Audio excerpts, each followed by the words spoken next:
Hello and welcome to the Good, Bad, or Bullshit podcast. I am Crofton Steers. I am the Indiana Jones of this podcast.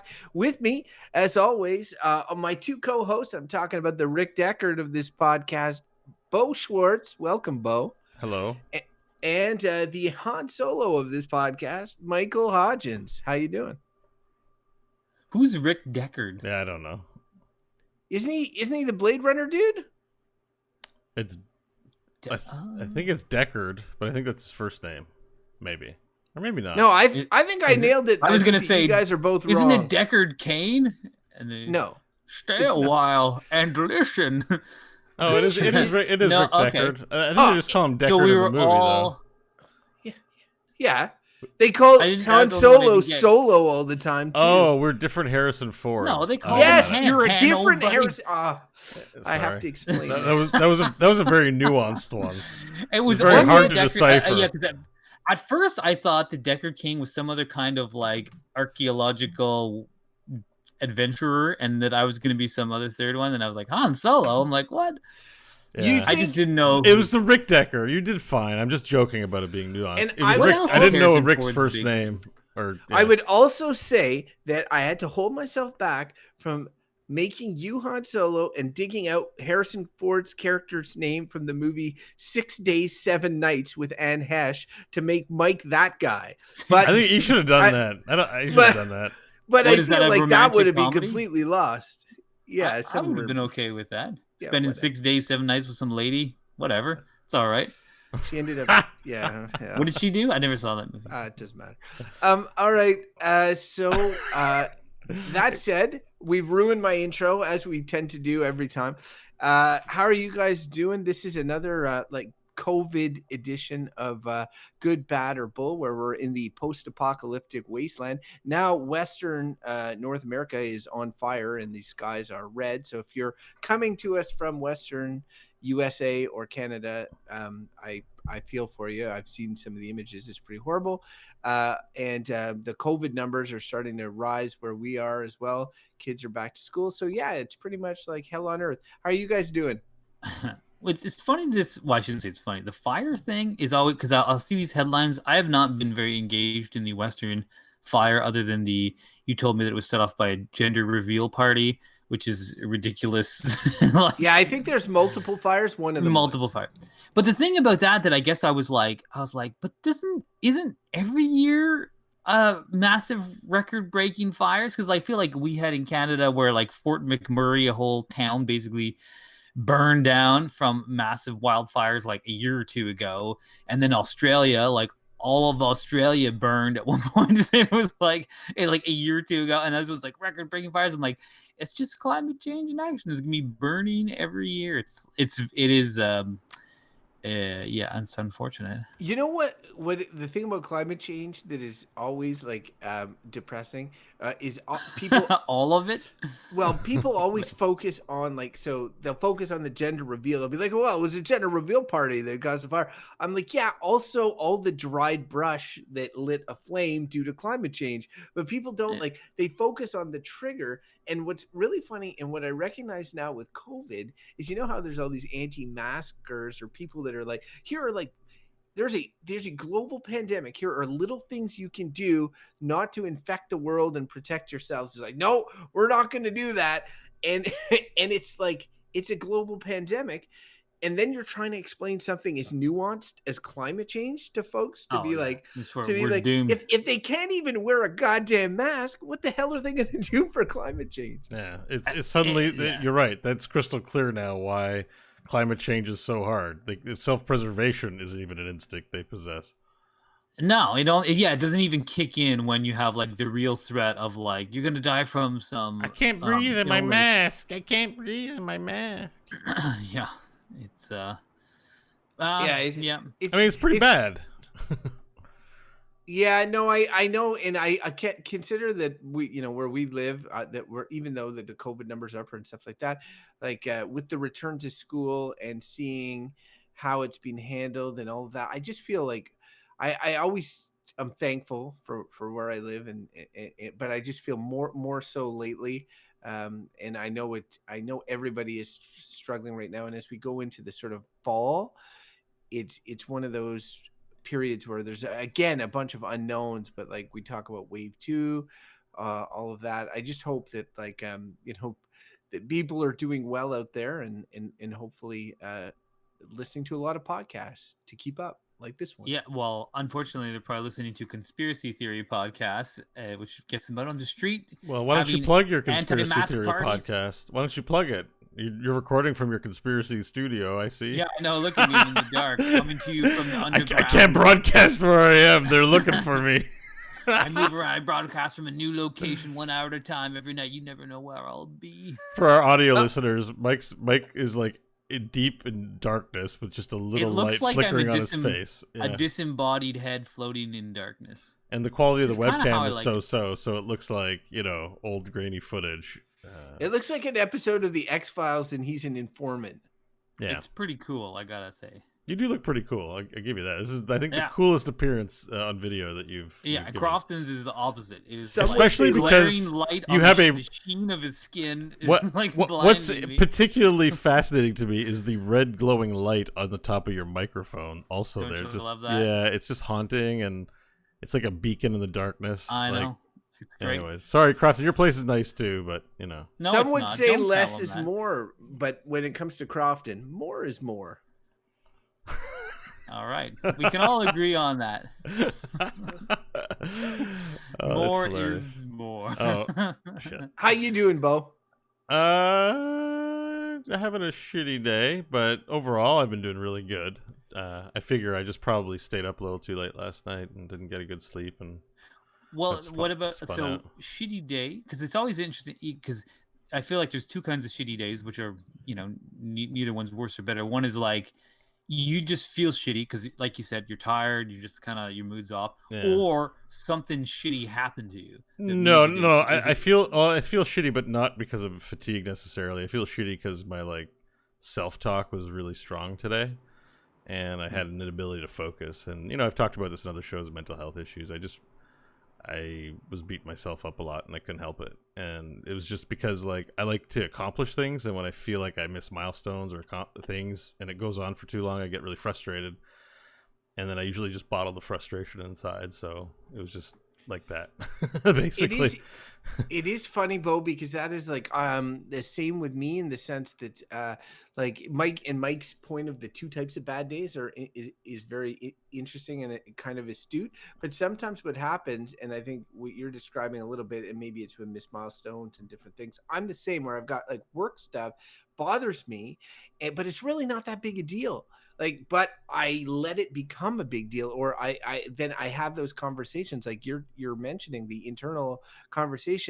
I beat myself up, and every once in a while I have to say to myself, I'm like, look, I got to be nicer to myself, because really nobody cares seemingly as much as I do, and so you gotta love yourself. Chill out, Crofton. So take it easy. I do think though that just because we should likely introduce the topic of the week, which is going to be, I think, brought to us by Beau. But before I will say, I hope that everyone out there is doing well too, and that they haven't listened to this apocalyptic / bad day talk and being like, you know what, I'm going to go somewhere else, because we're about to turn a corner with Beau's topic. Just while we're on that subject, though, I do have a podcast recommend that's new. It's not going to be for everyone, but Michael Cohen has started a podcast.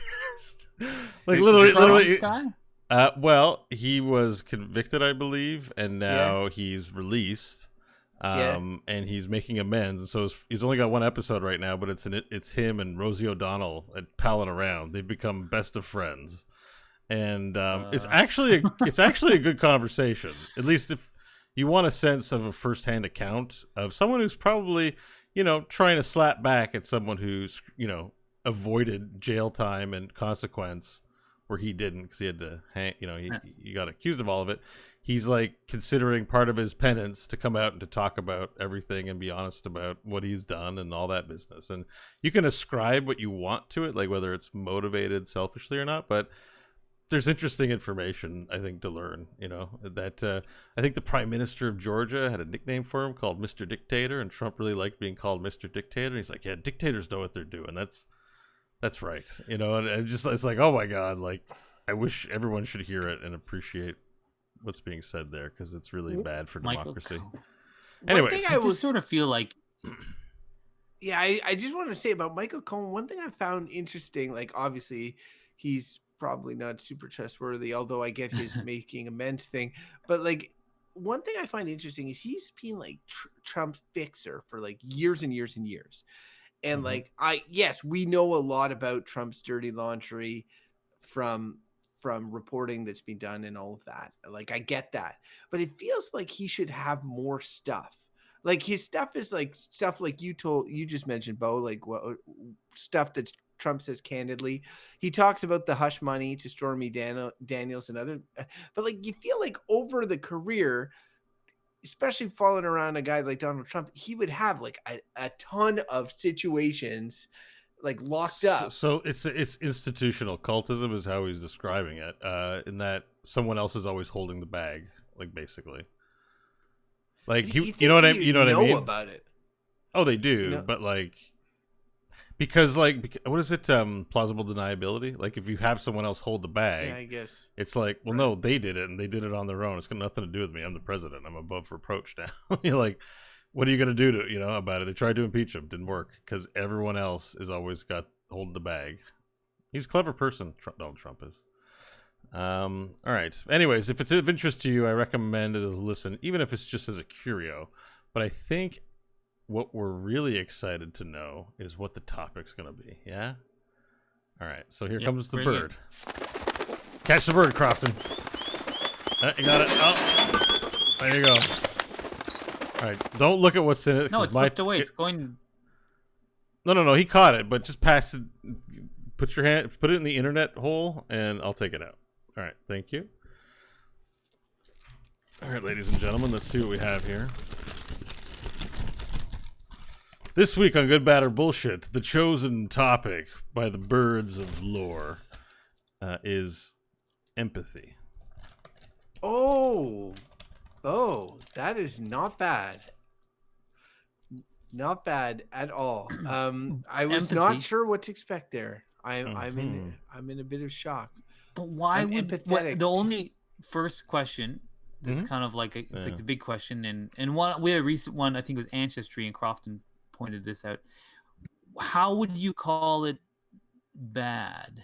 I guess, or could it even be that? Well, let's look at overly. Let's look at the person that we just talked about, Donald Trump. Doesn't resonate with anyone that he's an empathetic person, correct?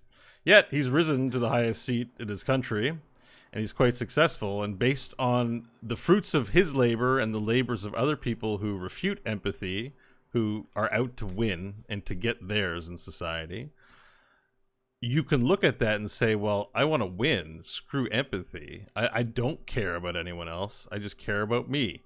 And maybe just my own, my family, or whatever it is. But you look at your fellow countrymen, you look at the fellow people around you, and they are the other. They are people to beat. They're people to get one over on. They're people to win, to look down upon. And people who accomplish these things don't do that using empathy. And they would espouse that they're winning, so therefore their way of life is better. Or someone who thinks that way is better. Like even just a corporate shill who's just like, yeah, I don't have sympathy for these fools. Either work or get the hell out of my office. Like that kind of stuff. Like there is a school of thought that would suggest that empathy is weak. And that it's not as black and white as you make it out to be. It's just that we're all very empathetic people, and probably on our when we discuss it, we're just going to probably all say it's great.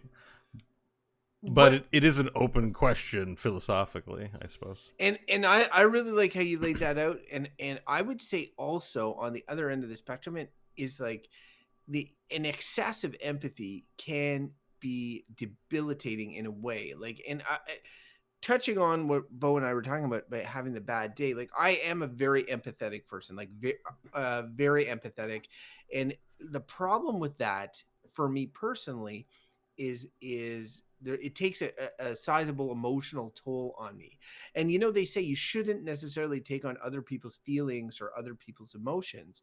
Like if you have to deliver bad news to someone, for instance, and thinking about them and their family and all of this sort of thing, obviously there's value to that. But if you take it on too much, it can be a cause of tremendous anxiety, even depression and that sort of thing. So for me, I'm cognizant of that, and I wonder sometimes these, for lack of a better term, sociopaths that have zero empathy, if they, in a way, by being just so self-involved, and Donald Trump is like, he has a lot of issues, but like another person that may not have a ton of empathy, would they be perhaps happier, or because they don't have to deal with all this, like taking on other people's feelings or um other people's, be it guilt or negative emotions. So I can understand both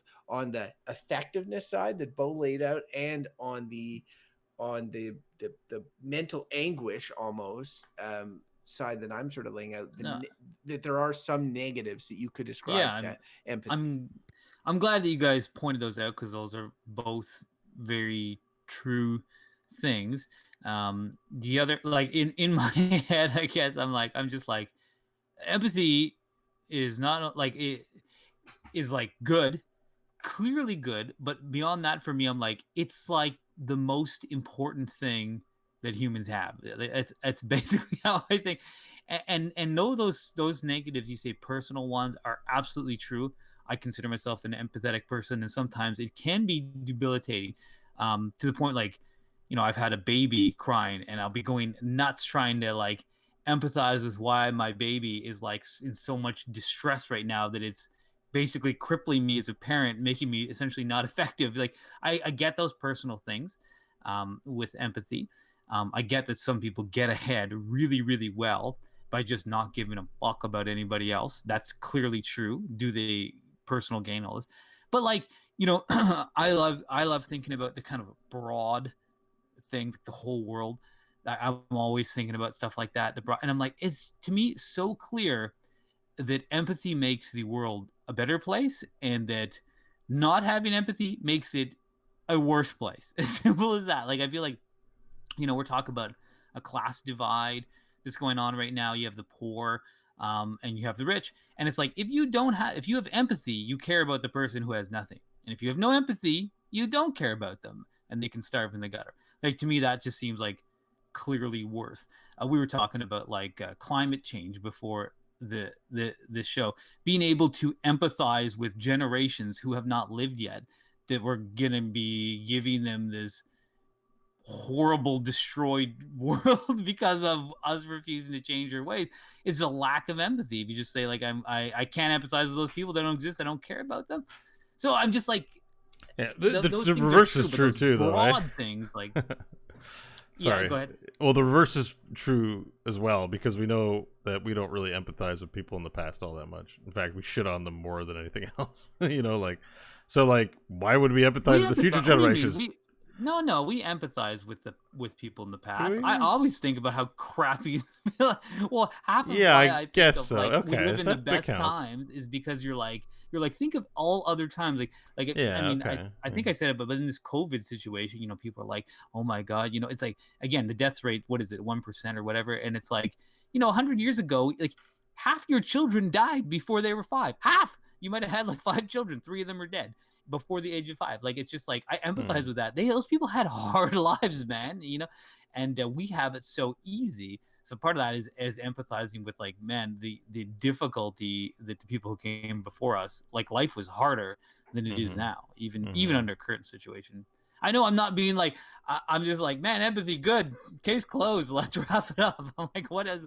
And you're right, it is well more nuanced, and there's way more to it than that, the personal. But I just feel like, would either you guys, when you laid out that Donald Trump thing, I thought it was interesting. But is that appealing to either of you, to be like, okay, like, you can have it all, fame, fortune, live the hedonistic lifestyle, and just use people? Or is that appealing? Because I know you're empathetic people are probably not. No, because I have empathy. No, Right. it's not appealing. It is appealing to be disengaged from some of the thoughts that weigh me down. And like every time I get into a performance evaluation at every job, people are like, Crofton, you're a really nice guy and all this stuff, but you care too much about what people are thinking, or like you might hire staff or not deliver bad news to staff because you're concerned about their feelings or how it will affect them and stuff like that, as opposed to getting them the feedback that they need to do their jobs or whatever. Or you make decisions based on the people and not necessarily the goals that we're trying to obtain due to empathy. And like I get those criticisms and I own them, and that's who I am, and I don't have any sort of I don't begrudge myself that. If I could have more people that have more empathy than more people like Donald Trump, that's what I would choose. But I have a lot of empathy, so I'm making that judgment in that way. I wonder if I'm designing a human, like if I am on the outside, I am like a robot or an alien life form or God or whatever, and I'm putting together. If I'm like, what's the best way to make these animals? Is it to add this thing or is it to not?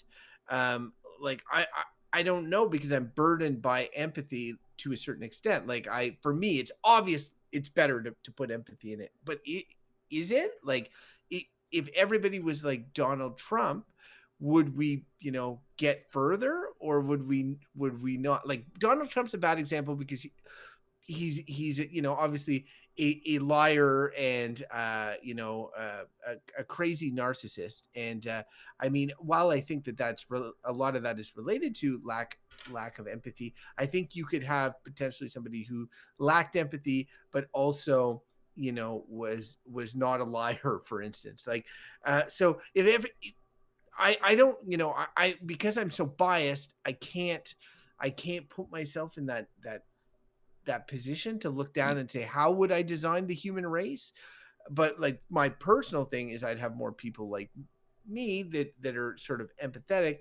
And it's same around the workplace. I'm always like, oh, why are more people not like me? And then meanwhile, I'll see like so-and-so who's a dickhead who, gets promoted up three levels because he gets results. Right.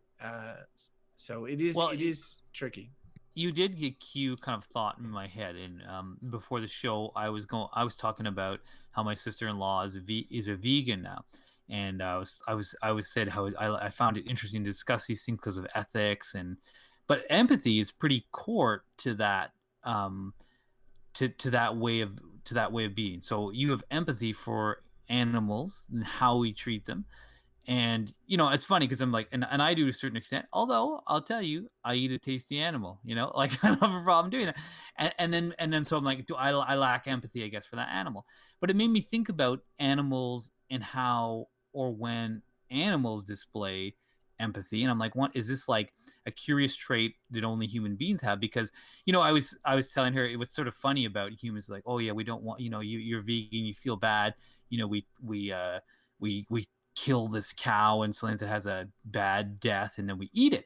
And I'm kind of like, well, have you ever seen a nature video? You watch a lion, a lion will find like a baby gazelle, 6 weeks old, the cutest little thing, and that lion will be like, I will fucking eat your head while you are alive. Like it has no problem doing that. It will take that thing down and just chew on its brain, and like and no problem, and almost all animals are basically like that, and maybe empathy is kind of a result of our sort of pampered lives, that we have the privilege to be empathetic.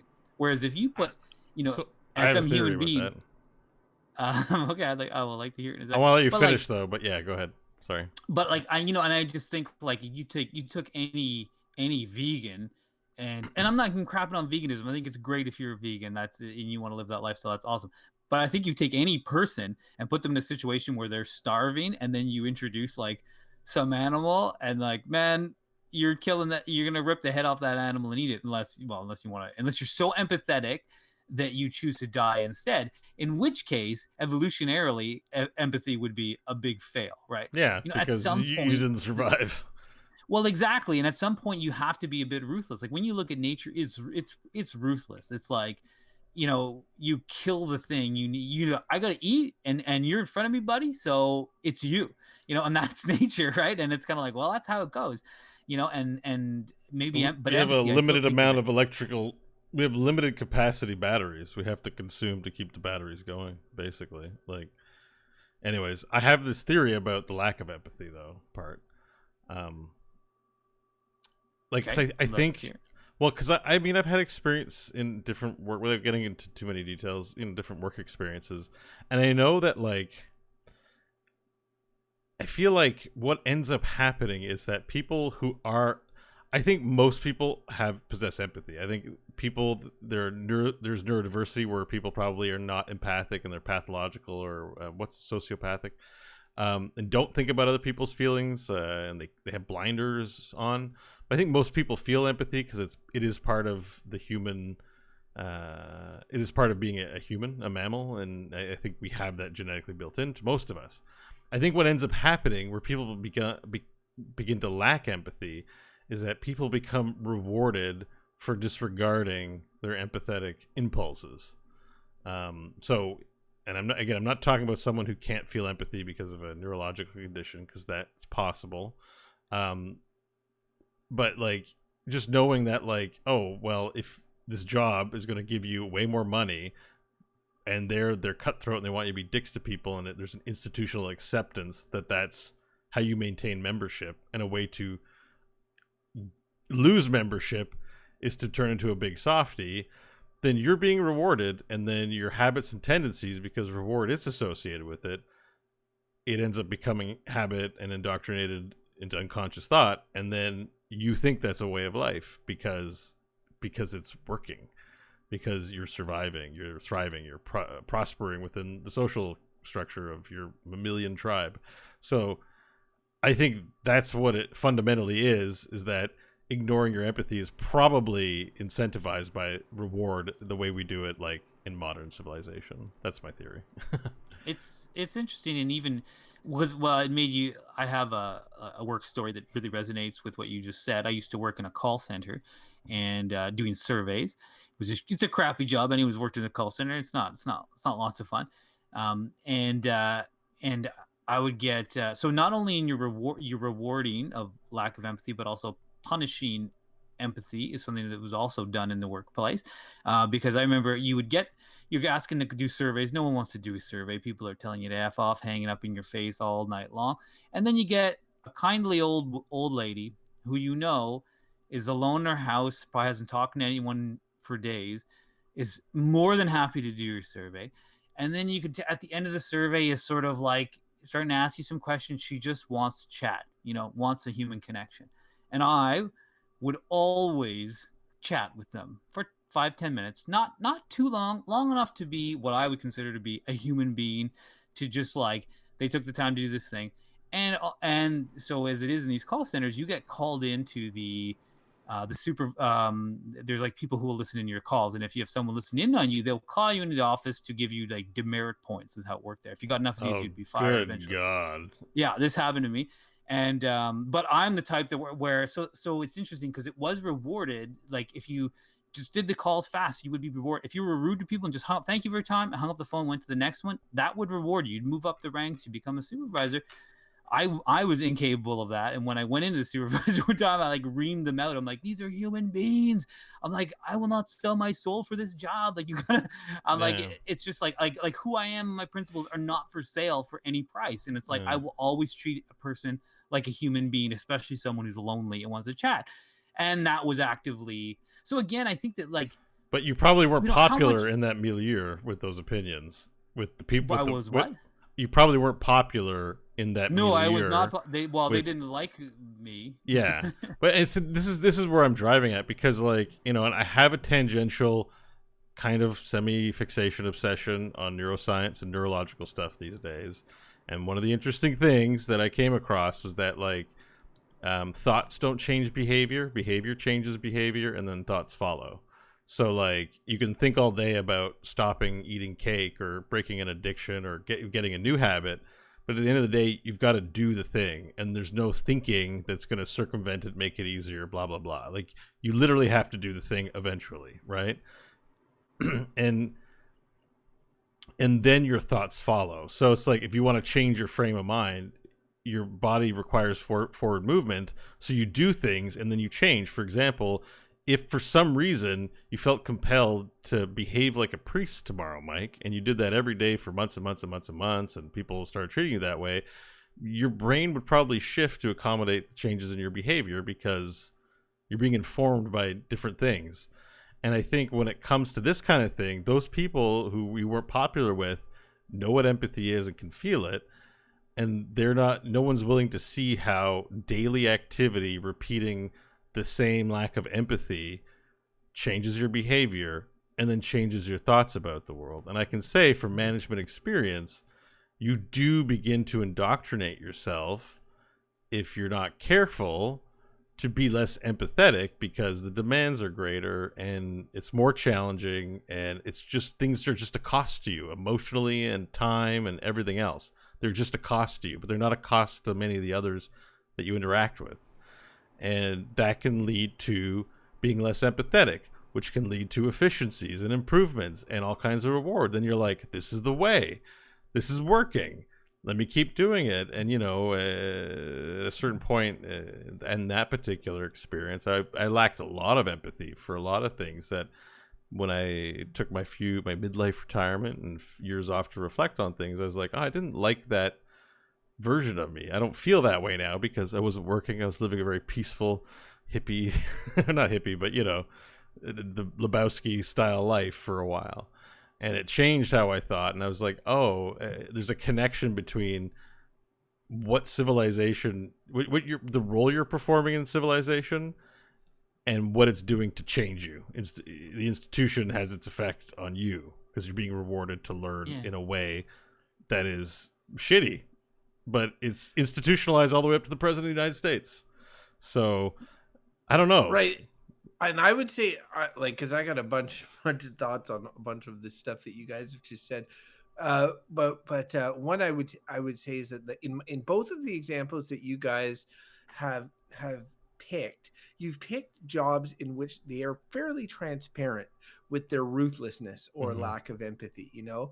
But we're in sort of, especially with the coronavirus and the situation that we're in now, people are very much talking good game in a lot of large organizations about mental health, and this has been going on for a few years, and I think it's largely positive conversations, but it doesn't necessarily if you dig beneath the surface, it doesn't necessarily reflect in how people are, you know, being rewarded.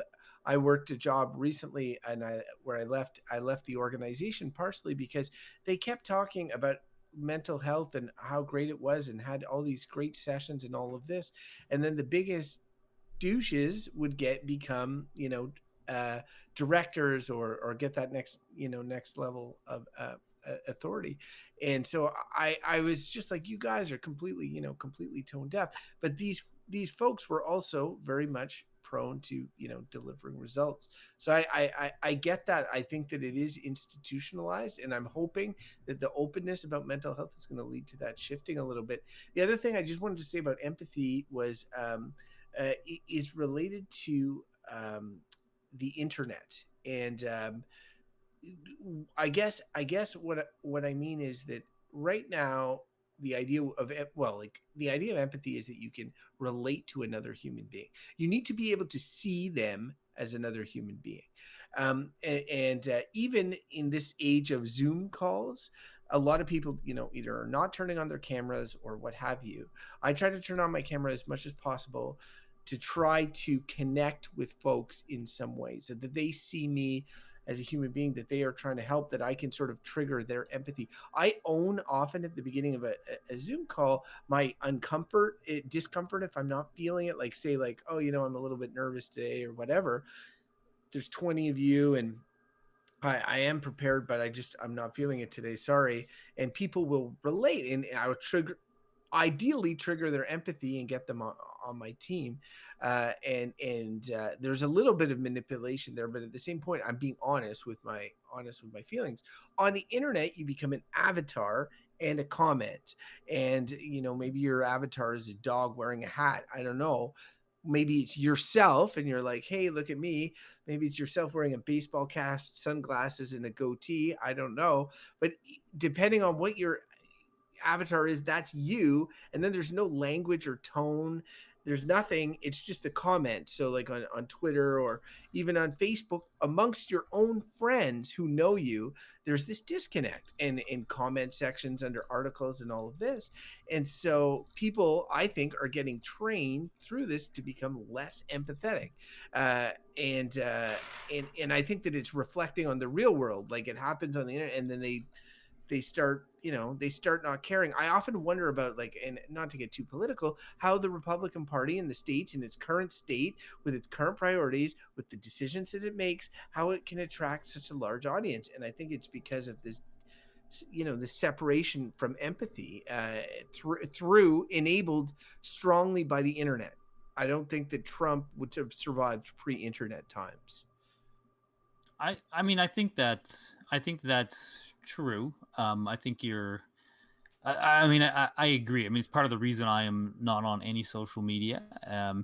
Whenever I was on that stuff, I always felt like the interactions were so hollow and empty feeling. Whenever I was on Facebook years ago at this point, it was like every time I spent time on social media, it never felt better after. So being off it completely, you do after you get kind of it out of your system, like the interactions I have with people are like mostly my neighbors at this point, random people I talk to on the street, and almost all of those interactions are you can feel the kind of empathy in it, like the human connection, facial expression, body language. That stuff is so hugely important and so stripped away in the mass communication social media that dominates a lot of people's lives and a lot of it's totally troubling.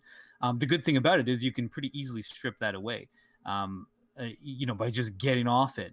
But the counter to that is you still have to go out and, if you're a person who suffers from anxiety or you're just an introvert, it can be hard to do that. You might feel shy talking to your neighbors or whatever, and then you get on social media. But yeah, it's all together kind of a cycle, which I do worry about as well. I mean, the internet's effect on this stuff is substantial. Like, I mean, do you guys think we're living in an era like where empathy is on the decline? Or I suspect so. It's weird. There's like two polarities here. Like, one is like the internet is great for learning. I've been leveraging a lot of it to put information I didn't previously know in my head the past couple months, and there's plenty of it, and there's always something interesting around the corner. It's not forced. I just think, what am I interested in? Start looking at it. Who's doing it? Who's talking? It's like you can get all into it. There's tons of knowledge, and to me, knowledge is a great gateway into empathy, because it's hard to understand some things until you know what the nuances are. For example, someone with Alzheimer's, or others, I don't know what it's like to experience that or even be around someone like that. So to watch it and to learn about it, I know more. I know what the signs and things mean, and it would help me access empathy, as an example, something I didn't previously know. But like, we have to remember, we're just looking at screens. Like, as much as it's real human connection, you guys are talking, and we're gonna have real genuine laughs. Like, if there's a camera, like just an observer cam up here, I'm just talking to a piece of plastic in a room by myself. Like, and I don't think it's possible to experience real empathy through a screen. It has to be with people. And so as we grow increasingly isolated and don't see people, like, our brains know the difference between fake and real. Like, even though I know this is a real call and I know this is great and I can behave just like I do when I'm around real people, I think neurochemically it's not giving me the same hits as real connection, real touch, real listening to someone's very sad story and feeling their emotion just a foot away from me as they sit on their chair crying or elated in happiness. Like, I think like we said, I think before the start of the show, that like people are having a hard enough time being empathetic and wearing masks during the pandemic. Like, how, or maybe we said it on the show, I just can't remember what point, but how are they going to figure out climate change, and how are they going to know, how are they going to understand the subtle nuance of being empathetic in person versus on TV screens and phone calls and stuff, which is not, it's just, I don't think the human animal responds the same way. So I think it's probably declining, to be honest with you. I don't know why Trump would be president otherwise. To answer your question, Mike, from my point of view, is that I think they're, like everything, it's one of these extreme polarity splits where you've got like one half of the population that is getting like more attuned to the needs of others because of the situation that we're in. Again, post-apocalypse wasteland. Like, so people are worried about each other. They're reaching out. There's a lot more asking, like, how are you doing, than there was before. There's a lot more of a focus on mental health across the board by a big swath of the population. And then there's another huge swath of the population that is even less empathetic. They're now even more detached from other people. They feel inconvenienced by everything going on with regards to the pandemic. They feel, frustrated by other humans for whatever reason, and they're like even more jerks than you would be normally. And like to associate empathy with jerkiness, I would just say that's like baseline for me. Somebody that has no empathy towards others and acts that way, just by and large, is going to end up being a jerk to me personally. No offense. So I do think that we're in a world where it's hard to say if there's more empathy or less empathy, because I think one half of the population is going full tilt empathy and the other half is going completely in the other direction. Yeah. Like, I mean, they're like all things, there probably is a balance. As the Buddha said, the middle way, you you tighten the string too tight and it will snap. You leave it too loose and it will not play. So there probably is some, like, we are in the land of polarization. Who said that? It was Buddha? Siddhartha, the Buddha. Yeah, but I mean, the Buddha didn't work at a police station. You know what I mean? He wasn't a police officer, like Mr. Wisdom. It's like, I don't know, man. I'm just like, it's kind of a nice story. And it's funny because where I heard it was in a movie that Keanu Reeves played Siddhartha, which is kind of funny. I don't remember what that movie was called, but it was pretty good. But so Keanu Reeves was Siddhartha, and he started off as a prince. This is the Buddha, right? He was no suffering in the world, only luxury. And then when he realized that there was suffering outside the city gates, he chose to become an ascetic, where he just was like lived in utter squalor and like ate bird droppings for nutrition and did that for many years. And then when he was doing this along the side, the edge of a river, and a musician was going by and teaching his apprentice, and said, and Siddhartha overheard him saying, if you tighten the string too much, it will snap. And if you leave it too loose, it will not play. And that's when the Buddha realized the middle way was the path to enlightenment. How's that? Thank you, Keanu Reeves, for Buddhism. Espousing a philosophy that's based on guitar strings. That's great.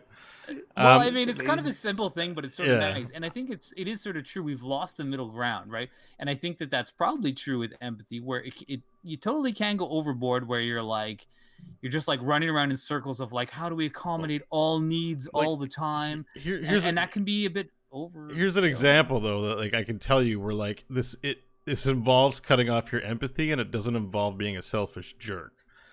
If you work, let's say, at a retirement home, a lot of lovely, wonderful people that are in their vulnerable years, maybe lonelier years, definitely sicker years.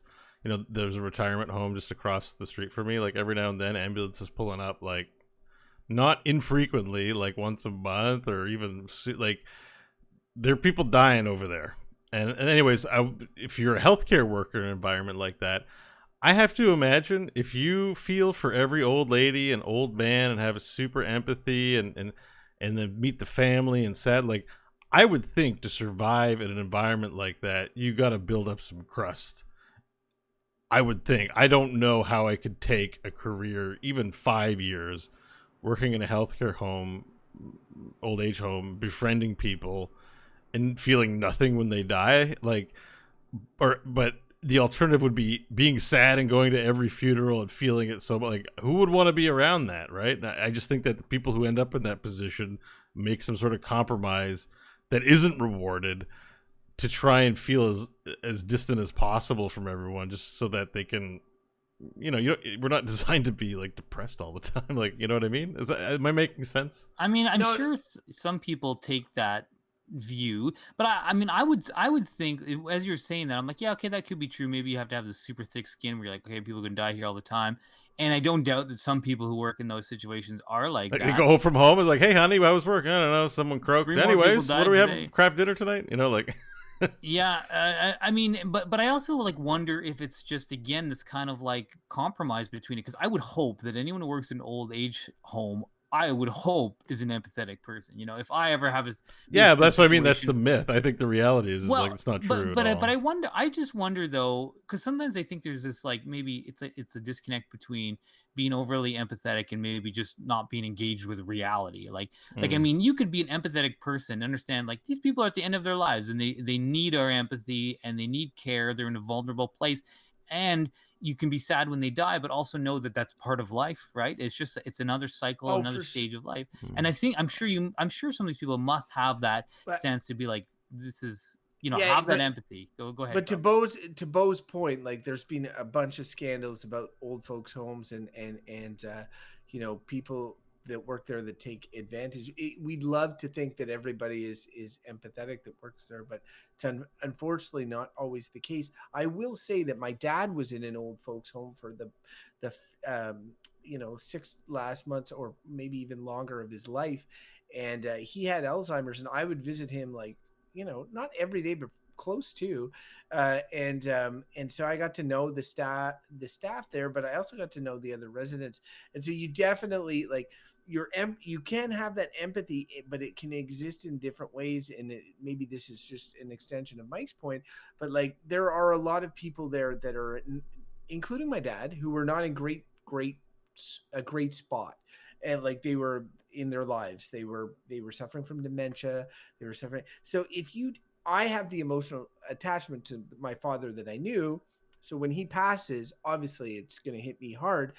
They only know him as a man who has severe Alzheimer's. And so when he passes, they may have liked him, but definitely their empathy is more on he's in a better place. This was, like, he was really suffering at the end.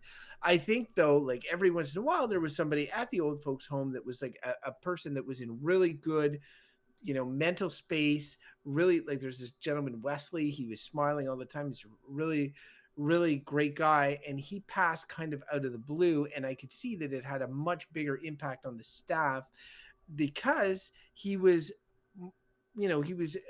first of all, they didn't see it coming, but also he seemed like somebody that was enjoying life still. And so their empathy was more a sense of loss for this gentleman than a sense of relief that they're no longer suffering. So I think empathy can exist in different forms in that way. But obviously, some of those staff were more empathetic people than others. And I wonder if they're assigned either patients or situations based on that. I know for sure, Beau, to your point, it would really, really wear on me. And like, I know some people who are in veterinary studies who are just like, oh, I could never ever put an animal down or something like that. Like, I'm just too. They got into this veterinary studies because they love animals so much, and then it's like, well, part of it is you got to be able to put them down. You're a pet euthanizer. Woo! Yeah, and so I think I think that empathy can be a double-edged sword when it comes to that type of stuff.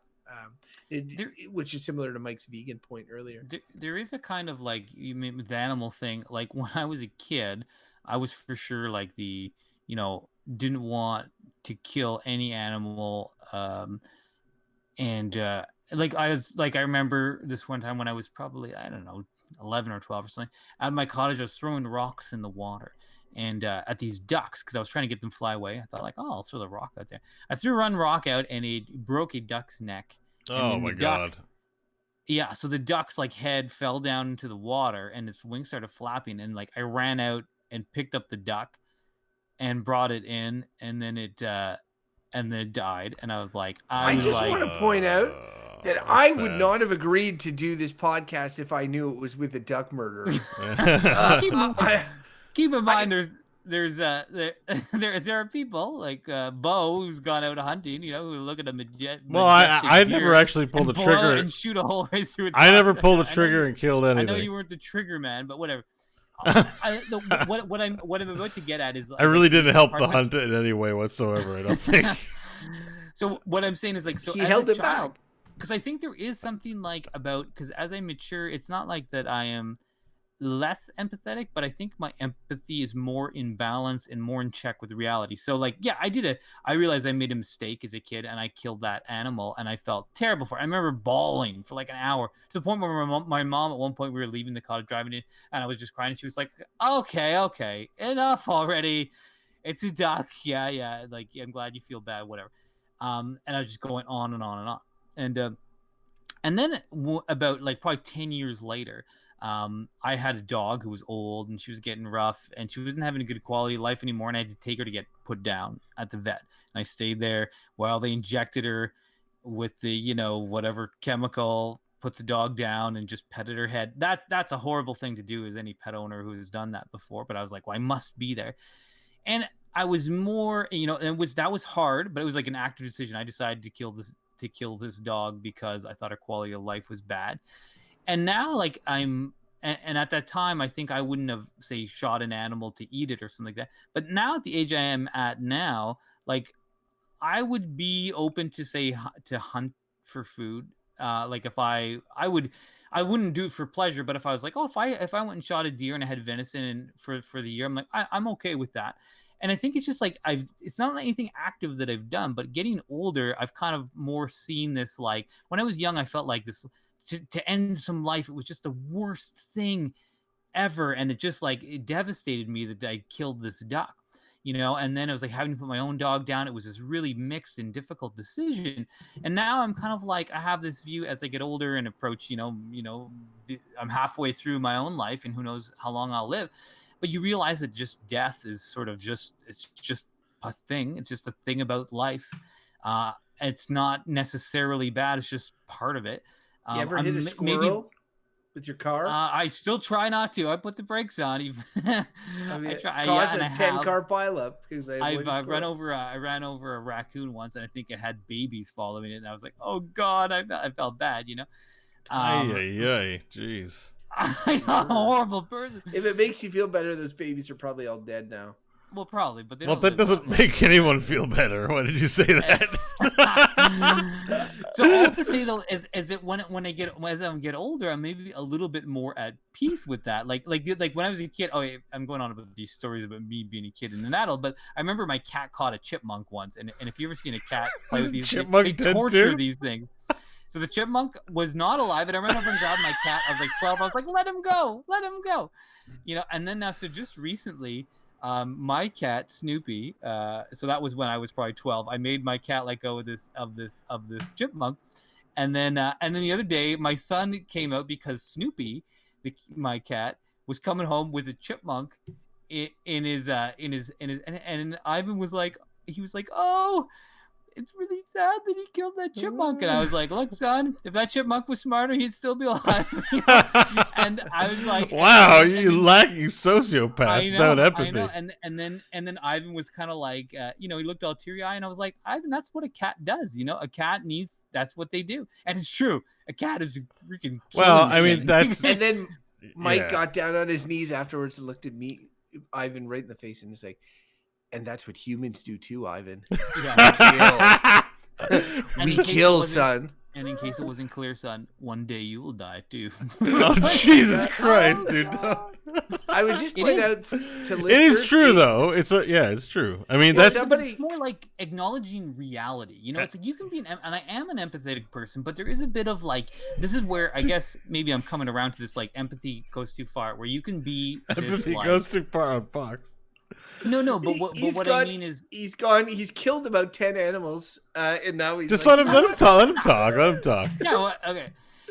But where, like, then I made me lose my train of thought because y'all decided I'm such a terrible person here. No, we're just random animals I've seen die. But you've seen die. Well, I didn't kill the chipmunks. You killed the duck, though.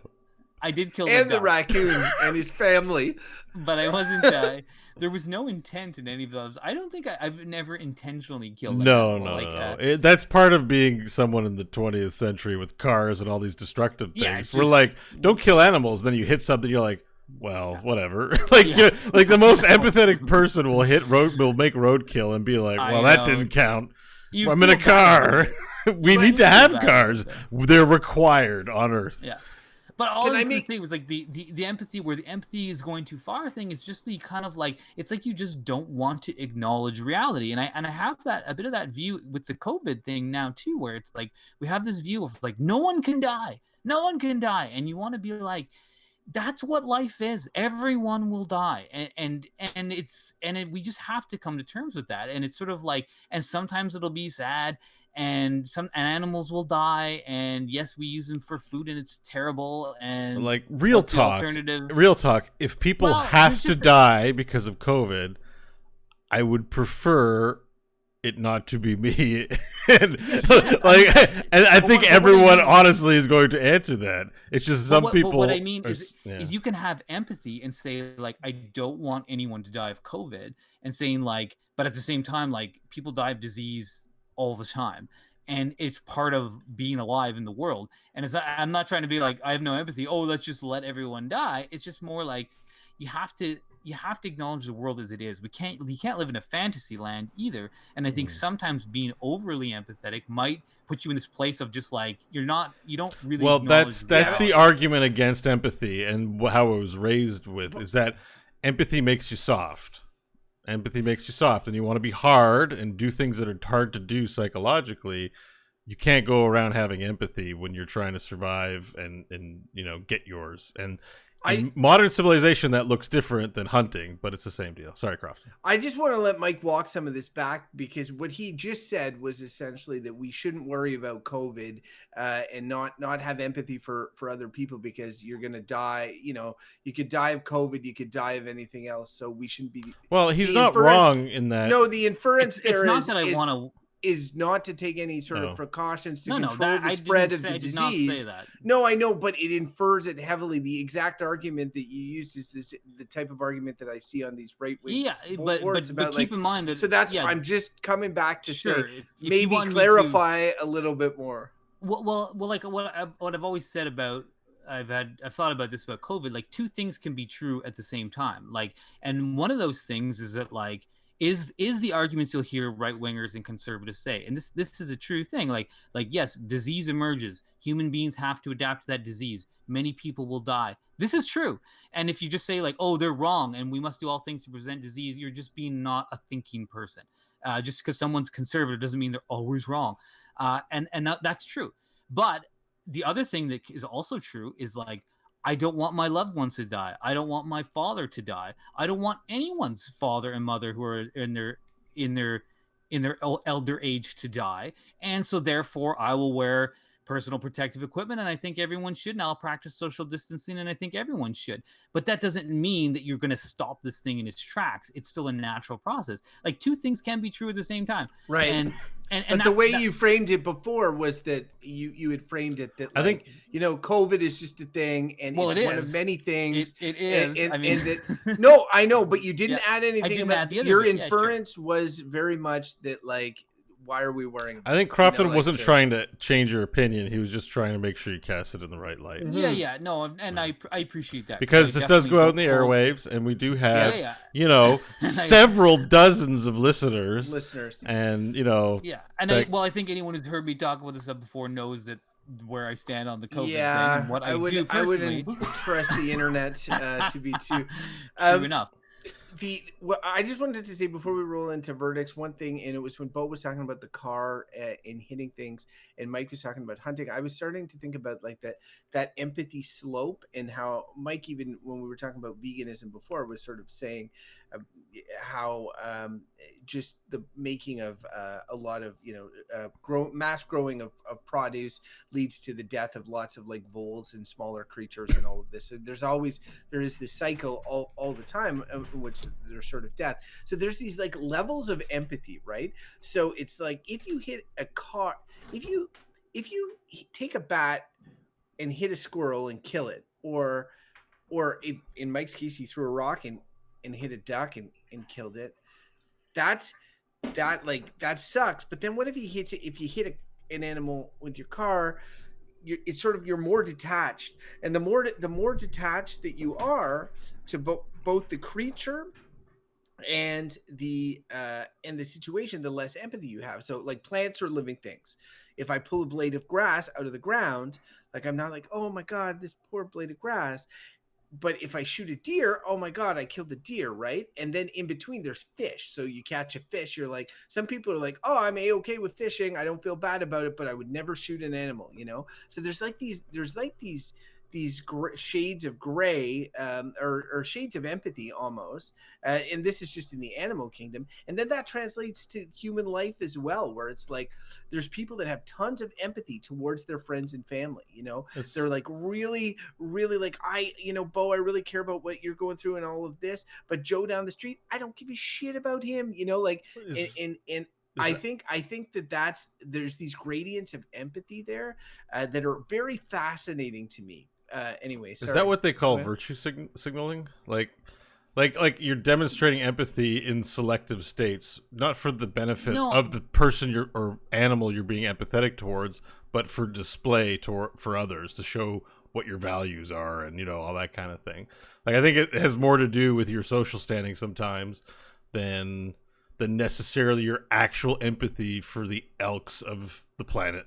Like, I think some people are empathetic, but I think there are those that are like, oh yeah, I'd never hurt, a duck. And you're right, they're going fishing, slaughtering scores of fish daily, that's. But they might not hurt a duck. They might not like if you gave me a gun, I wouldn't want to shoot a deer. Like, I just wouldn't want to do it. Right. But you pound back the steaks, like. Exactly, because there's that level of abstraction, right? Yeah. There's that level of like, you're like, I never hurt an animal. Meanwhile, kill the animals for my belly. I will enable a system to give me like food, but I won't pull the trigger to a certain extent. Like that's where the gradient is in my empathy log or whatever, and that's what I find. I just find that interesting that like people have different ones. And when Mike was talking to his vegan friend, and it's like, yeah, you think you're not killing animals, but in fact you still are, to smaller animals, and it's part of this process. I mean, like, depending on their empathy meter, they might be like, oh no, like, this is a bad thing, and now I can only eat stuff I grow in my garden in the backyard. I mean plants are living things too, so like, yeah, it's totally true. The gradient thing is a very good point, because it's absolutely true around empathy, that it is that sliding scale. And yeah, but I mean, the thing with, it's like, yeah, basically, if you're alive, something's gonna die because of you being alive, especially as a human being. There's just no way around that. Like, and if you have empathy, you just won't be able to function in the world. You have to be like just crying in your room because of all the death that is caused by your living. So that's obviously like crippling to be like that. And it's like, even, like, I hit the animal with my car, the raccoon, but I'm like, I hit the animal with the car, and I was like, I felt terrible. I was like, oh god, like, all that, it really bothered me. I didn't have a choice. It was like, either like you crash. It was at night when this happened. I'm going to swerve off the road and kill myself so that the raccoon could live to forage through a garbage pail another day. I mean, it's just like, didn't bother you as much as the dead babies. Yeah, well, hey, they're smart creatures. They probably made it for a while. But now I lost my train of thought. But yeah. Sorry, Crofton, your joke threw me off. I was going somewhere, but your train of thought derail. Maybe it's time to go to verdicts. It feels like we've been on. Just a moment. Something special might be cooking up here, and I want to give it a few minutes. So for our audio listeners, we do stream this show live, and we tend not to acknowledge the audience so that there's no little dissonance. I think we prefer the aesthetic to be our conversation. However, regular listener and our chat room moderator, Monica, really wants to come in and say something. And I thought, you know what? It might be a little fun break to do something a little different and bring Monica in just for a few minutes. But I offered her, she'd have to get her computer. Well, I thought you were in front of one right now. What are you doing? I guess you're on your phone or something like that. I mean, I'd be game. If you'd be game, I think what I'll... Monica, go get your computer. I will pause the recording here. And then we can just... well, I mean, if you can call in, can I toss you in? Are you in Discord? Let's get you in here. I think it'll be fun. Okay. Yeah? Are we pausing the recording? I mean, we're still going. We're still live streaming. I'll edit some of it later, but like... Don't worry too much about the technical. If you got to go piss, I guess. Yes. Then we're doing a full edit. I don't know that I'm going to take it out of the VOD. Those Pepsi Maxes before the show. So I got to switch it back here for a second. All right. And where's Monica? You guys are going to get to meet our chat room moderator and the wonderful Monica, Great Heroes of the Storm player. All right, here we go. I can't find you, Monica. Are we friends on Discord?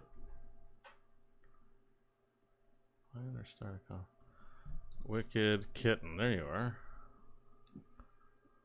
Okay. Oh, and I'll just flag to you, Beau, that because Crofton's gone and you're bringing Monica in. Yeah. But I did regain my train of thought that was derailed earlier. So. Oh, well, now you have to save it because Monica, I thought would be ready to rear and to go. She's like, I want to get in here. So I was like, okay. So I'll now since I threw the offer out, I'm going to give her a minute to get in here. Is she there? I see the like. Yeah, I'm ringing now. So it sounds like I'd have to get my computer. I haven't had. Oh, what? It's happening? Is it happening? Hi, Monica. You're here, but I don't hear anything. Can you hear me? There you go. All right, let's turn your volume up. Okay. Perfect. How do I sound? You sound pretty good, although your volume is low. If you can turn it up somehow, that'd be great. No idea how to do that. Oh, you've got another Crofton in here. All right, I'm just going to crank your to 200. Okay, I think I can hear you okay. Say something again. Something again. All right, it's good. I have it loud enough on my end, so let's go back here. It's gonna look bad, but whatever. I wasn't prepared for this. Hi, Monica. How's it going? Where the hell's Crofton? Isn't he a fast peer? Aren't we all a fast peer? Not Crofton, apparently. There he is. He's finally back. All right, it's gonna look weird on the thing, but whatever. Hang on. Hey, Monica. Crofton. How are you? Living the dream. Yeah, same old. I'm with you on that. Mike, you look like a still image on my screen. Either you're posing or you're just frozen. Maybe adding Monica to the call ruined his internet. Oh no. All right, so well, shit. Frick. Mike, hello. Mike. Hello, I think I'm back. It's Discord went unresponsive, so. All right, I'm just gonna mark the audio. All right, we're back after a little technical hiccup trying to get everything together. We've invited our chat room moderator and loyal listener Monica from the chat room because she really wanted to have it. You said I really want to be in. I really wish I was on this episode. So we kind of got to keep it to a limit. But if you have something to say, floor is yours. Be careful what you and wish welcome, for. Monica. Welcome. Thank you. I think y'all made some good points. But I do think that we are becoming a more empathetic, you know, society. We are at a place, we're beyond like, what do you call it? So we're accepting, we're more understanding. We're living in a place where, kids are coming out to their parents, and like the parents know what's going on. They're involved in their lives, and people see these stories. And I know you say that you can't feel it on the internet, and a lot of my friends are on the internet, so I actually disagree with you slightly there, but I get what you're saying, because there is something with the what do you call it, with the where you can actually feel something in real life. There is a difference, but Yeah, I'm not saying either or, maybe both. But sorry. ow, Yeah. I just punched I just punched my cat in the nose. Oh my God! You're like Mike. Yeah. Don't kill And it. I have no. And I bet you empathy feel for that bad cat. about it too. I feel awful. Yeah, that's empathy, baby.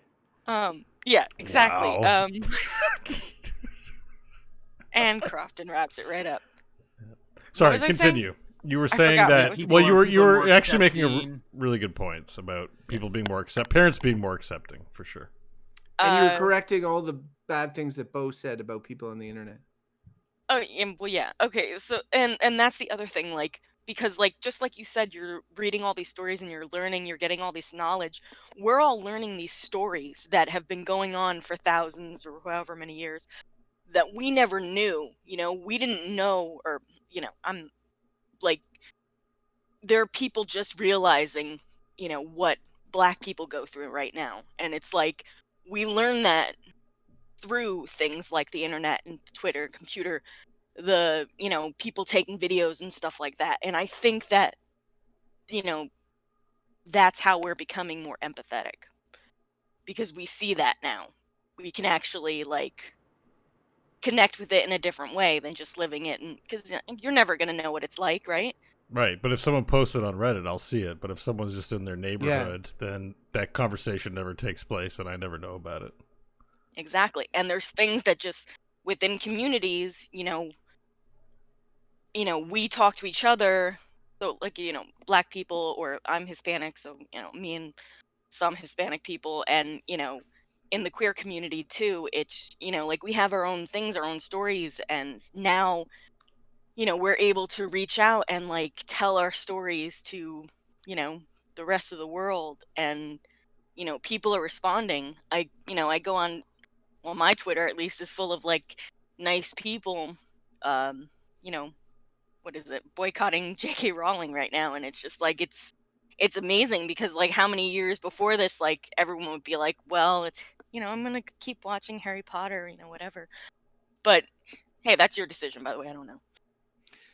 But it's in some ways though, like the J.K. Rowling thing is kind of interesting, because it's like, I mean, you're not wrong, and but if anything, what you're speaking about kind of talks to the polarization. Like you're totally right.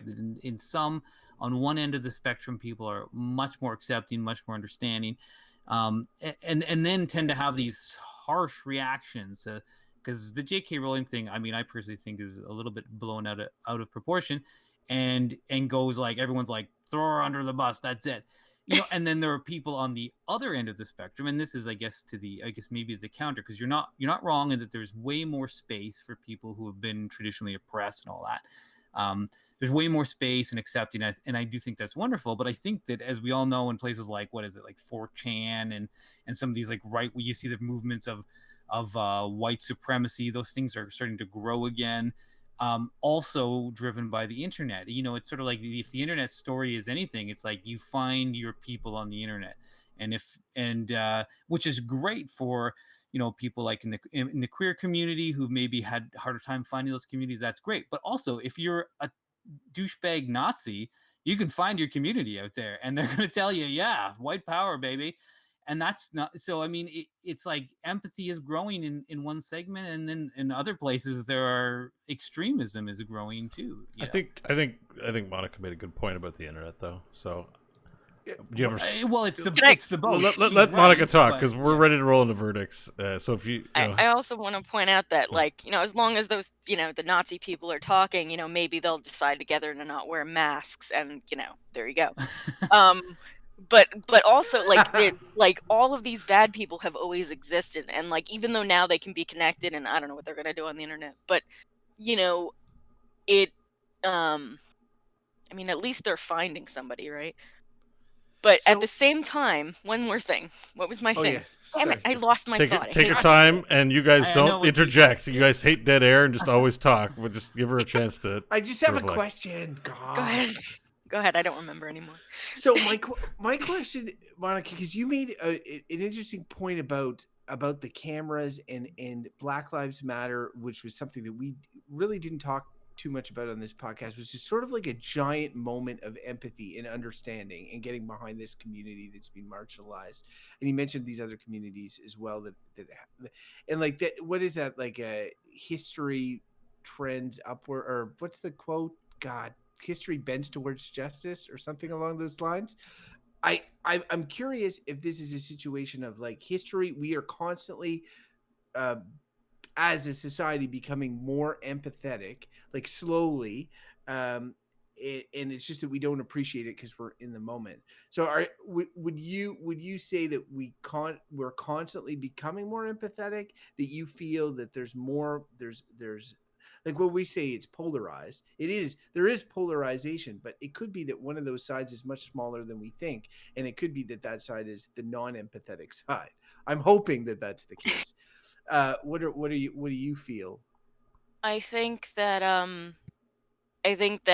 knowledge is power, for one, and that there are stories that we don't know. There are stories that, like there are things just coming to light. We're learning about, more Black history stuff and queer history, and these are my only two histories, but like there's things that we don't know, and because we don't know them, we're taught like the, what do you call it, the whitewashed history and all that kind of stuff. So we learn a certain thing and we're so proud. Like, I'm sorry, by the way, I'm an American. I apologize for anyone listening. Like we just raised to be so proud of this place, and you grow up and it's like,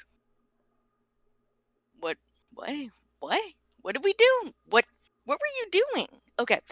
But so I think the more that we learn, the more empathetic we can be, because like think about it. The biggest thing with the Black Lives Matter movement is that you have to look at yourself. You have to look at your own biases, whatever. Biases.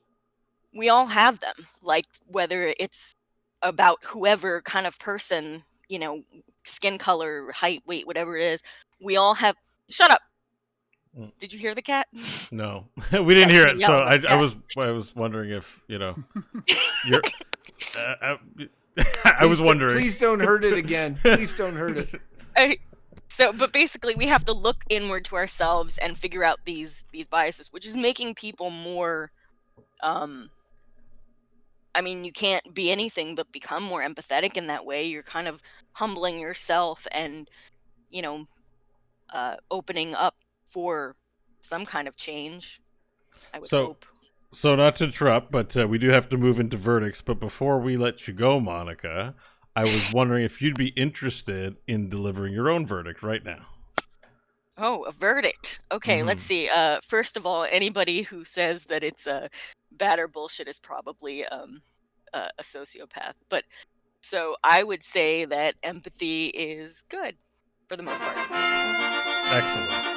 I didn't get to say anything mean about it, but No, but I think your message is loud and clear, and I think you're speaking very passionately that empathy isn't just for weaklings, which is how a lot of people who lack empathy frame empathy. So, hey, trust me, I'm emotional and I cry, but I will beat you up with my words. Oh, okay.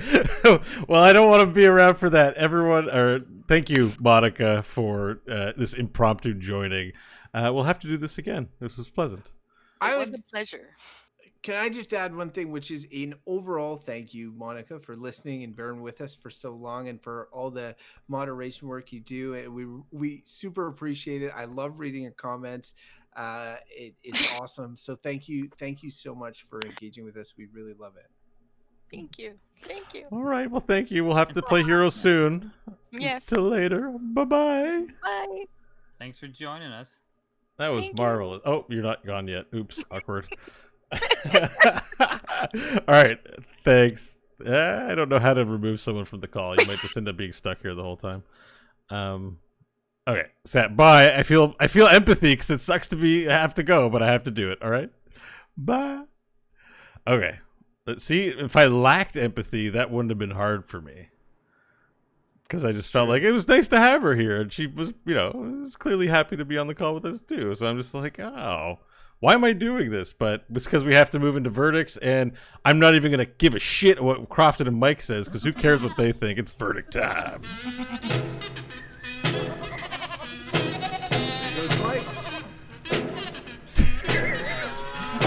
I said I don't give a shit.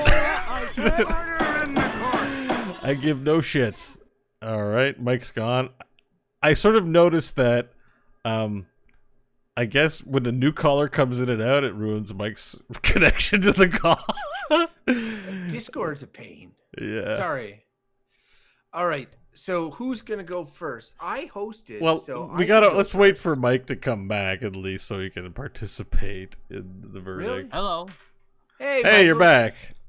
Yeah, Discord likes to just stop working. I mean, it's going to be hard to give a verdict anything except good because now that Monica informed us that we would be sociopaths if we said, and we usually like to leave it a bit open to say. I mean, I think at the end I was trending like being more critical, and but I'd be happy to go first. Okay. All right. Yeah, do it up. I mean, to me, I come back to the simple thing I said at the start, which was that this is easy and that empathy is clearly a good thing. And I would kind of go back and double down and say it's kind of like the most important thing. That's not to say that it's not. Are you giving it? Oh, we don't have that verdict anymore. Are you giving it an awesome? There's a secret verdict. No. No. I mean, whatever. It's as close to awesome as you've ever gotten. Well. But what I mean, he's like, I just can't do it. Nothing's that good. It's just it's completely clear to me that, like, if you lack empathy, you're going to treat people bad. You're going to treat the world bad. I don't see anything that can come of it. As Beau pointed out, maybe some personal good. If you're cutthroat, if you get ahead, maybe you're personally going to enrich yourself, and probably leave a trail of like people who hate you in your wake. And if that brings you joy, whatever. But to me, that sounds wholly unappealing. I think it's like kind of the most important thing, particularly because we live in a complicated, nuanced, global society of constantly contrasting views. That empathy is even more important in this context. In some ways, you have to find empathy for the white supremacist. You have to find empathy for the queer person. You have to find empathy for the hunter. You have to find empathy for the vegan. It can't just be, if you have empathy, you fit into this place on the political spectrum. So it is complicated. It's about understanding the other and feeling and putting yourself in their shoes. And that is, I think, the most important thing. It leads to the world being a better place. It leads to better understanding and just overall goodness. So more empathy, yes, please. It's not all perfect. It's got its issues, but it's definitely a good thing. So I'll leave it at that. All right. Well, that's one good verdict.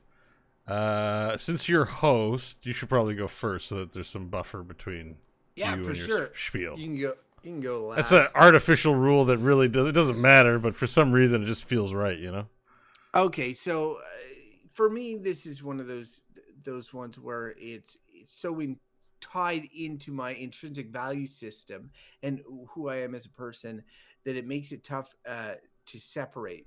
It's like, in the end, how much do you love how you are and how much do you dislike it? For me, empathy is a huge part of who I am. I recently had to I'm doing this sort of story exercise that my wife got me for, I think it was Father's Day. It's pretty cool. Like, they send me these questions and I write answers. And one of them was, what would I consider my personal motto? And I was thinking about this, and like as somebody who's in communications, boiling a personal motto down to one thing is very difficult. And I think mine would likely be to give a shit and be empathetic, to care about people. It seems self-evident, but it's not. It's definitely not for everyone. And as an adult, I see it much more. It's not just in the world I'm currently in, but in the way adults act and the values that they demonstrate. Be nice, be kind. It seems like the stuff that people post as their Facebook status and pat themselves on the back for, but don't really necessarily act on all the time. And maybe it's the way, you know, that I was raised by my parents. Maybe it's something natural to me. I know I wasn't raised with religion being a big part of my life, but I know that religion tries to codify, like, do unto your neighbor as you would want done to you yourself. And I think part of that is like, because there's concern that people aren't empathetic. And in my jobs now, they're value mental health. They're trying to drill this in.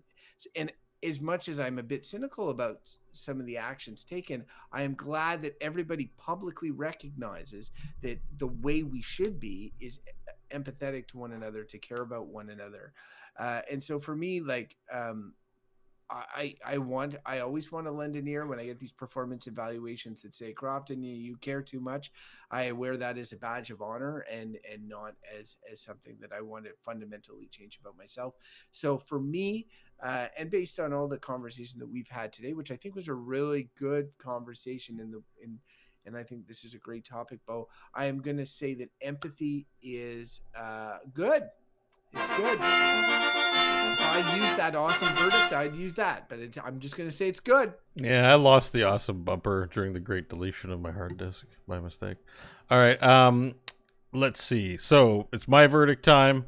I'm going to try and keep this one short and sweet because I'm basking in the glow of actually picking a good topic for once. And I'm going to say that I've experienced both. Being an empathetic person, I was also very much, an emotional bully in high school, making fun of people, hurting them, and enjoying their tears. And even now, I have a proclivity. Like even now, I can find enjoyment at the expense of others. Like it's shameful, but it's like something I'm capable of. And certainly, if you're doing that, even if it's not within earshot, there's a lack of empathy doing that because you are putting out hurtful energy into the world. And I recognize now at 40, but it wasn't me a long time ago. And certainly in other work roles, I've turned off the empathy switch because it felt like the way forward was to be aggressive and uncaring.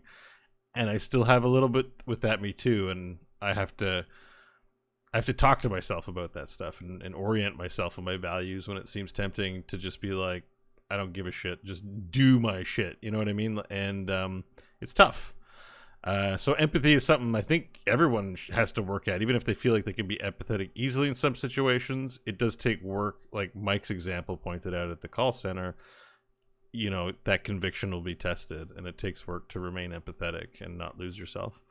That being said, I know that personally, when I'm in pain, I want people to understand, and I know how much that helps me. So I'm always cognizant of the fact, if someone's in a serious situation, how much it means to reach out and tell them you understand how they feel. It's so basic and simple, and yet so effective, and so feels so good.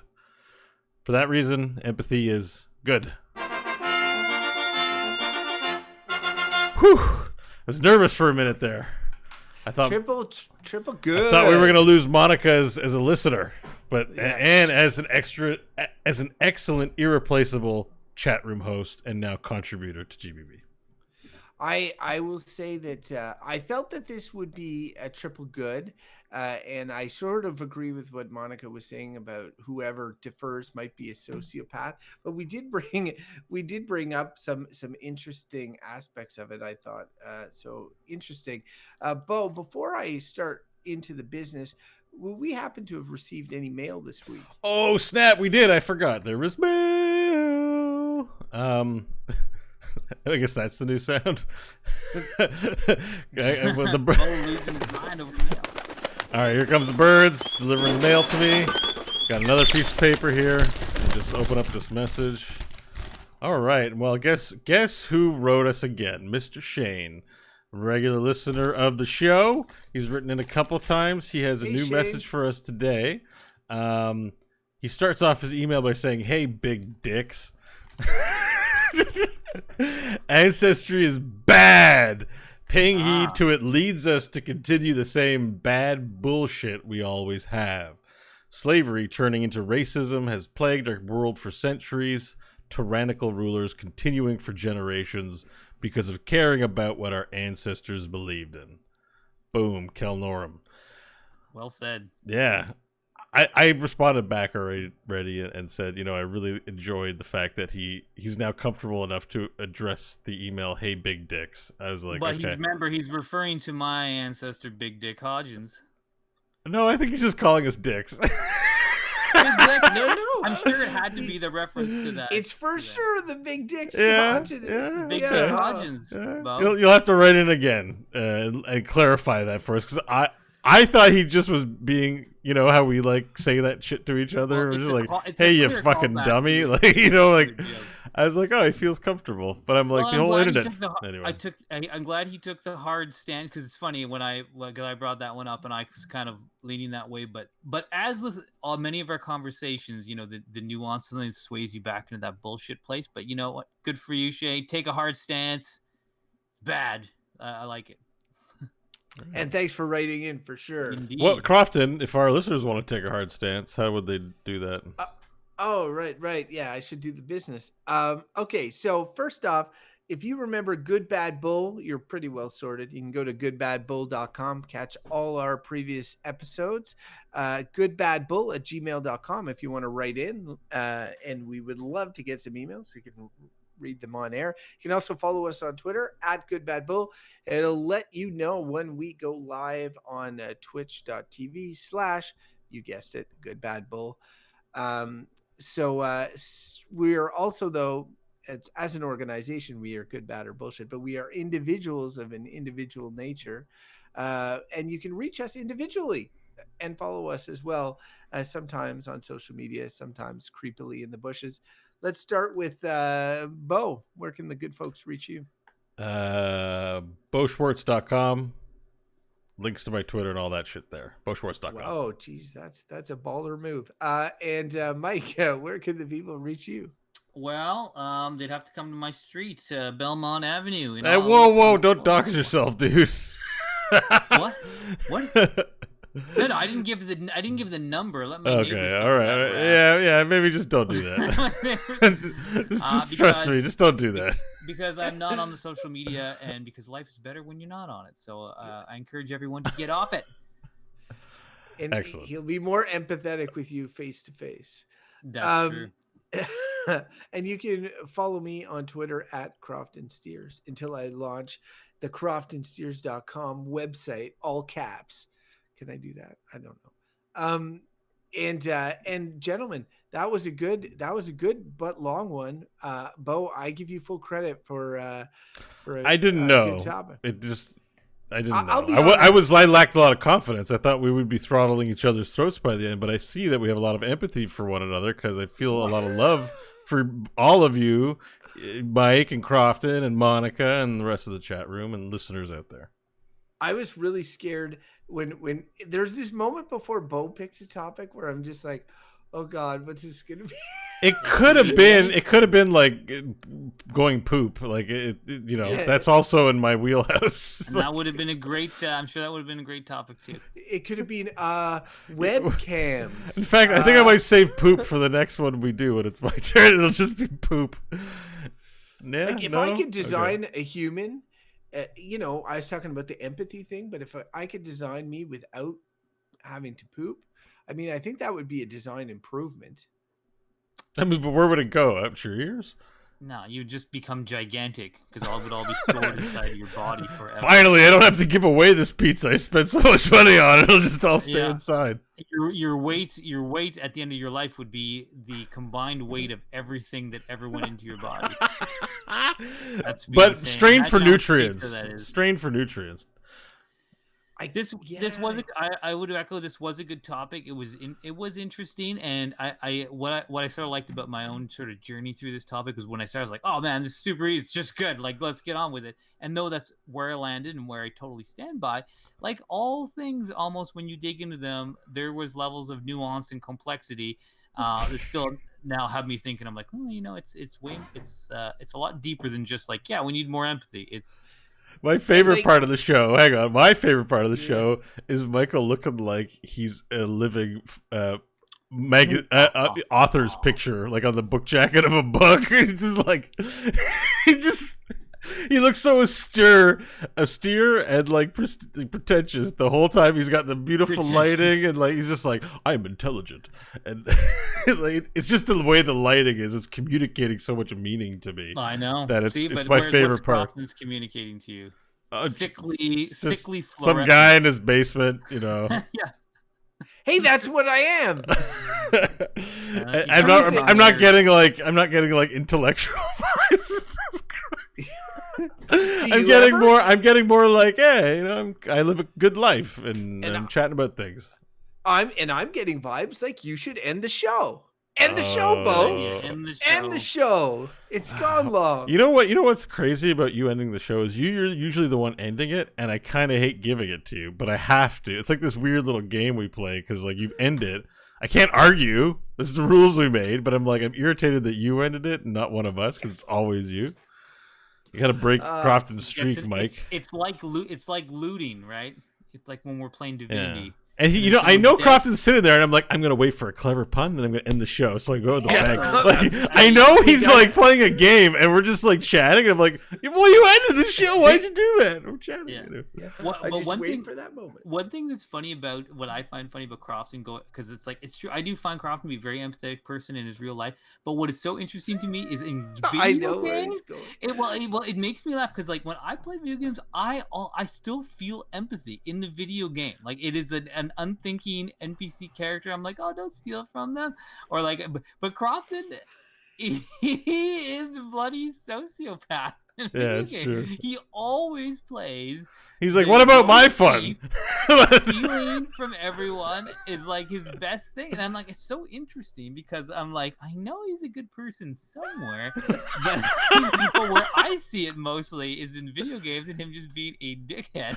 So it all throughout, including to the fellow players. Like, hey, where'd my gold go? Crofton starts snickering. I would just point out though. That while true, even I in video games, like especially when nobody else is around, it's easier with humans and more fun. But when I'm playing solo, when there's like those large scale karma choices, go good, go evil, like I'm gonna go good for the most part. Like if I'm playing a game where I could be Jedi or Sith, I'm gonna be Jedi first. Like although I was gonna say, you know what? Someone's gonna listen to this episode and be like, and they'll somehow find out that way back when Jedi Knight was a thing, and they used to run, and they used to want a room where someone came in and just destroyed all of their lovely dueling, and realized that SOB was Crofton Steers. That was. I turned Sith in those matches. Imagine Crofton becoming prime minister, and the people that come forward are all the people that run they're trying to get him out of prime minister, and all the people who ran all those servers are now major public figures. They're like, Crofton Steers used to log into our servers and ruin the order of the Jedi Knight thing. We had an order. He took turns, and he'd go in and he'd slaughter us all. Do you want that man for your president? One thing that is funny is they've just re-released Jedi Knight 2 on all these platforms, including the Switch and stuff. And I'm just wondering if those roleplay servers still exist. Like, could I potentially go back on? They gotta be shut down, right? Well, you feel that they would have moved on to something else, but part of me would just love it if. Oh yeah, it's Grand Theft. It's just GTA 5. Have you ever seen RP streamers? There's a guy who will just stream playing online as a policeman. He'll arrest people, and then there are other people also acting as criminals. And they're not playing a game, they're just avatars in GTA. and they're being like doing like cop procedure in the world, and the criminals are like trying, and they're like, don't you run away now. Like it's just this whole like I read about that, and I've watched it. It's actually pretty like it's just like, what is going on in this universe? Like, but yeah, this was just multiplayer matches where people would line up. They would line up to, like, it's deathmatch. The mode you would choose would be deathmatch. We're all playing a deathmatch. Anybody can kill anybody at any given time, yet they're all in a line, spaced out, almost COVID style. And then they two of them duel at once, and they'll duck because there's no bow move to demonstrate, and they'll both duck, and then they'll have a duel. One of them will die, and then the next person from the line will come back. They'll respawn somewhere, get back in line. That reminds me, we didn't come up on the show, but it reminds me in World of Warcraft when I first started playing, like, you know, a while ago.